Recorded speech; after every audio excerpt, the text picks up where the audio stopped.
Hello everyone, and welcome to another beer review. Now, today we're back on the Scotty series, and I'm doing a beer that, well, I try and avoid this brewery as much as possible, especially their kind of usual kind of beers, the more craft side, just because, well, every time I've tried them they've been a complete and utter disappointment, and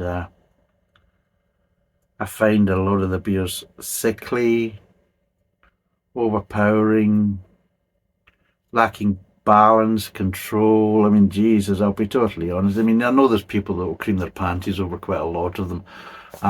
But even then, they're now turning around and saying, well, they've changed them and adjusted some of these so they're not as good as they used to be. Well, I'll be totally honest. I've tried them in the past and I thought they were bloody awful.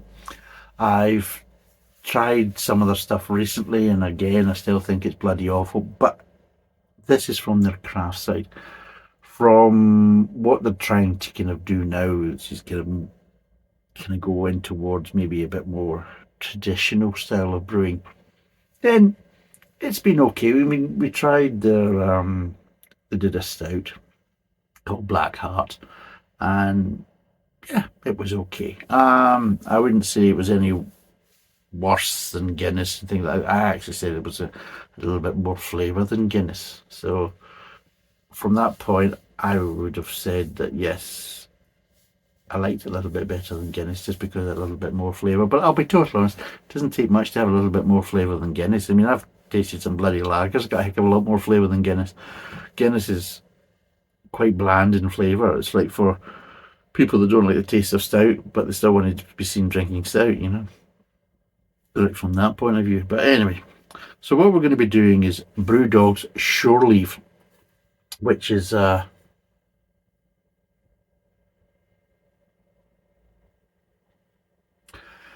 amber ale.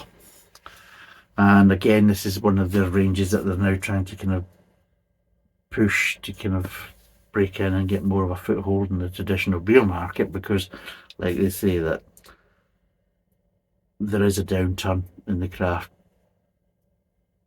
beer industry and market, and they're struggling, and also they feel that there's a lot more people drinking traditional beers and they want to get part of that because it's more of a reliable market. The market doesn't really fluctuate too much, and they react better. If you can make a good traditional beer, then they react better than, say, the craft beer industry, which is it's a bit kind of cutthroat. To the point is that we've seen craft breweries, well, Tiny Red was a good example with some of the marketing ploys. I mean, they don't give a crap who they piss all over to try and make their beer brands more appealing to the market and their drinkers and everything else. So this is BrewDog's Shore Leave, of course brewed in Ellen, and it's United We Stand for Better Beer, Fiercely Defiant and Independent. What a lot of old shit, still the same crap. Right, what else does it say on it? From the good ship BrewDog, because it's called Shore Leave. Good ship, but do they mean to put the word ship? Because they spelt it as with a P. Was that a mistake, or was it intentional? Did they actually mean to write the word ship? Because for some strange reason, I'm usually thinking it's something else. But I'm always willing, I'm always open. It's not really giving us, oh, Jesus God, how small is that writing? I'm lucky enough there's not much on it. So it's 4.3%, it's 500ml, it's an amber ale. Again, they're kind of another push in towards the kind of traditional beer market. And yeah, let's crack it open and see what it's like. That'd be nice, quite nice. I do like a good amber ale, so if it's a good amber ale, then yeah, I'll say it is. Regardless of what I think of BrewDog, if they make a nice beer, then I'll say it's a nice beer. But if anybody's seen the Scottish series and been watching it, I've not had much luck because most of the beers have been absolutely bloody dreadful. Saying that, quite a lot of them have come from Belhaven, and I'll be totally honest, Jesus God, they've been bad. We've had some nice ones, but not that many. And yeah, well, come on, pour nicely. Now again, amber ale, this is a bit of a strange one because again, it's not something that's more, because they're obviously BrewDog's a Scottish brewery, so it's not really. Jesus, I've really kind of poured that with a flake, kind of in the back of my mind. For people on the podcast, it's about, I would probably say it's about a 1.5 finger head normally. I've just kind of poured it not so great, so it's kind of floating on almost 2 finger head. But yeah, there's a slight haziness to it, as you can see. It's obviously, if you're on the podcast, you won't be able to see it, so you're going to have to bear with me in a minute. But as you can see, for people who are actually watching it on YouTube, it's kind of slightly cloudy. There's an opaqueness to it, but it's quite a light amber. It's not a dark amber ale. It's quite a light amber ale for people on the podcast, but there's a slight opaqueness to it. And yeah, I would say a light copper colour, and rather than a dark amber. Now, smell wise, oh right, there we go. Well, I'm getting hops. First things first, front and centre, I'm just getting hops. And I'm getting slightly kind of citrus-based hops. Not really getting floral. I'm getting slightly shoe polish tones as well. So I'm getting a bit of malt, not really getting grain, so I'm getting a little bit of malt, and I'm getting a bit of citrus, but just kind of in between these kind of aromas, just getting that kind of slightly kind of shoe polish kind of smell, that kind of slightly sweet kind of beeswax kind of shoe polishy kind of smell, kind of dubbing. Dubbing's probably the best way to describe it. Dubbing I used to put on my rugby boots. I wanted to go and kick somebody. But yeah, there's that slight kind of honeysuckle dubbing smell that I'm getting, which again is a bit strange. Honeysuckle kind of smell, but that's not that kind of the honeysuckle smell that you get from honeysuckle dubbing, not from the actual kind of honeysuckle kind of plant and flowers. But yeah, I mean, it's a bit of a strange smell, but in some ways quite a nice aroma, because some of these smells, they kind of remind me of kind of past times of my life and things like that. So there's a bit of nostalgia associated with some of these smells for me, and yeah, they're kind of slightly attractive. So let's see what it tastes like.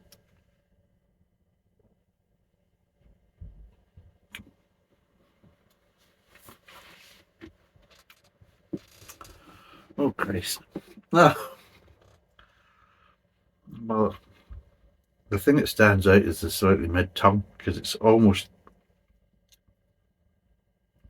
slightly soapy water kind of feel to it. There's a kind of slight accent of,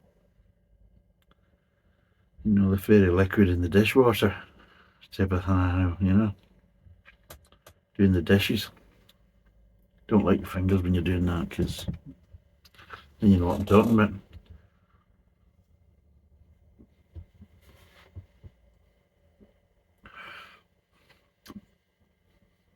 Yeah, there's a soapiness to the kind of hop flavours there. As if like they put the hops flavours in there, but they've done something to try and tone them down a bit so they don't kind of run away. And yeah, it's giving you a slightly kind of soapiness, which really isn't particularly kind of nice. I mean, it looks okay. It's kind of lacing the glass, you can see it. I mean, it looks quite nice, and the slightly opaqueness, and you think, it could be quite nice, but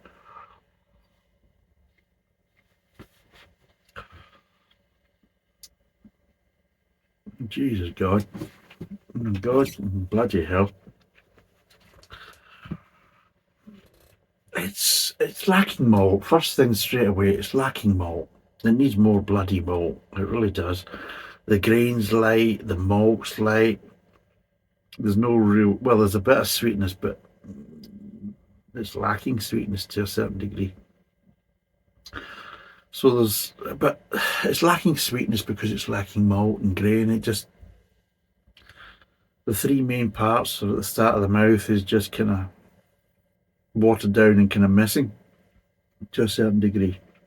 It's nowhere near the intensity you would expect from an amber ale, so straight away it's not a good start. It really isn't a good start at all. It's quite lacking at the start of it. Then you move on to the mid-tongue.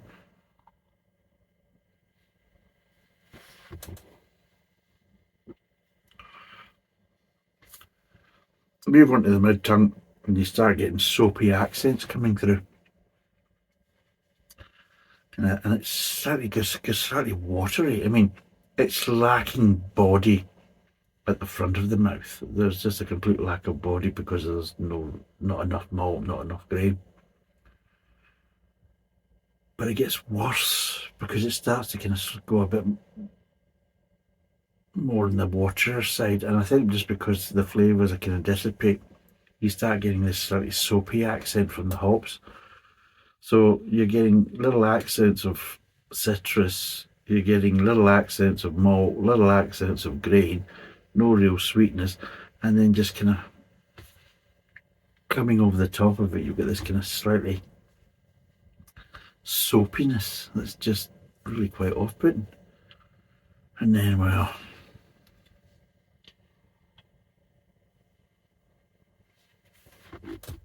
bloody soapiness. And there's no real bitterness in the aftertaste. So again, it's just that soapiness and what's left of the kind of malt and grain flavours kind of transferring over to the back of the mouth with little accents of citrus. But accents of kind of citrus with no bitterness or anything like that. It's just that kind of, and again, it's kind of weakened by this slightly soapiness, and yeah, it just this kind of amalgamation just dissipating in the after taste. No new flavours, no bitterness. The soapiness is transferred from the mid-tongue again over to the aftertaste, and it's spoiling everything. It really is. I mean, the front of the mouth, I'll be totally honest, wasn't that great, and it isn't that great. But it loses a bit more in the mid-tongue and the aftertaste because, yeah, the flavours kind of dissipate. It kind of gives you that kind of slightly watery effect. You feel that because the flavours are slightly watered down, but they haven't. They're just kind of dissipating a bit. And it's just a complete lack of body in the mid-tongue. But you have this horrible kind of soapiness that from the mid-tongue to the aftertaste just really just kills the beer off. Really,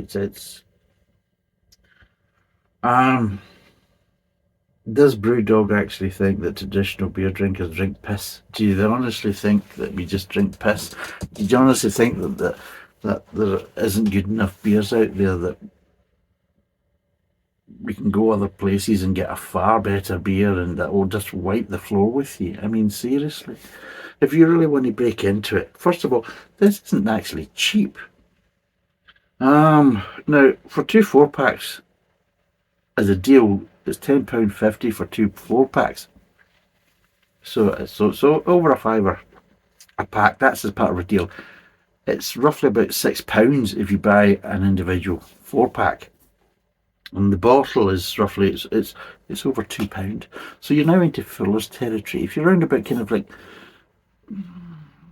over £2, if you're anything kind of £2.10 to £2.30, you're into fuller's territory. And you're trying to think that this bottle here is going to compete with a fuller's beer. You're fucking deluded. You really are. You're off your head. Because let's be totally honest, fuller's would wipe the floor with you every single day of the week. Seriously, not a problem. I mean, Jesus.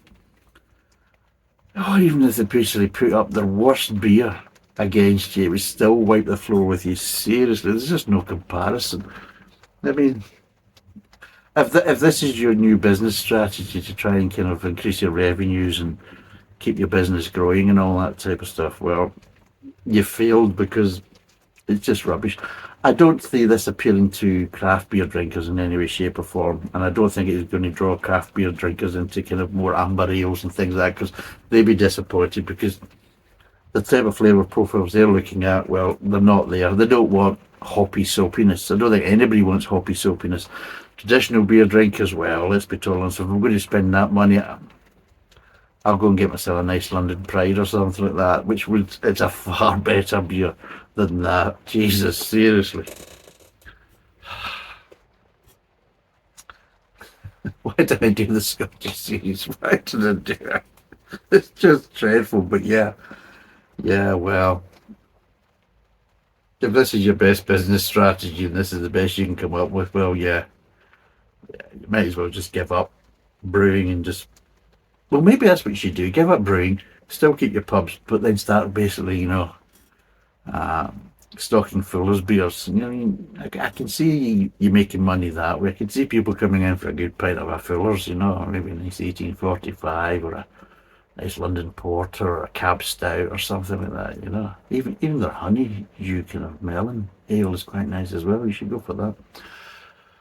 But this, no, it's just, seriously, I want to get this review over and done with, so I don't have to drink any more of this. It really is. It's not pleasant.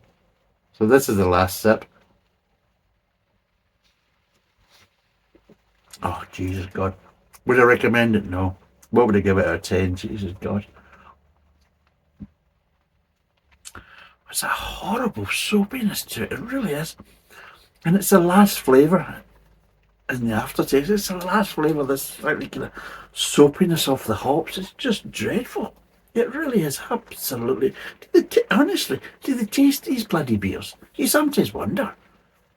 They're so fucking deluded and up their own arseholes that even when they make shit, they still think it's fucking marvellous because it's their product, It's, I did this, and I don't fuck up anything, Everything I do is fucking wonderful, How about it taste like? Oh, does it taste like shit? I made it. It's going to be fucking marvellous, and everybody's going to bow to my fucking superiority. I mean, you must think it's got to be that going on. Seriously. Bloody hell. Right. What would I give this out of 10? For the price and for what I'm getting and everything else. Jesus, I'll be totally honest, it's an expensive bottle for the homebrew. What would I give it?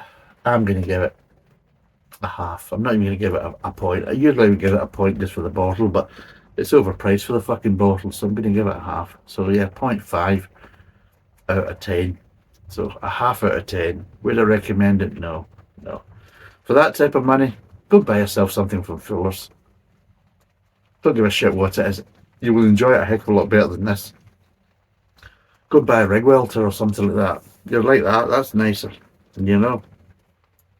Just, oh God. Just rubbish. It's honestly just rubbish. It's an absolute joke.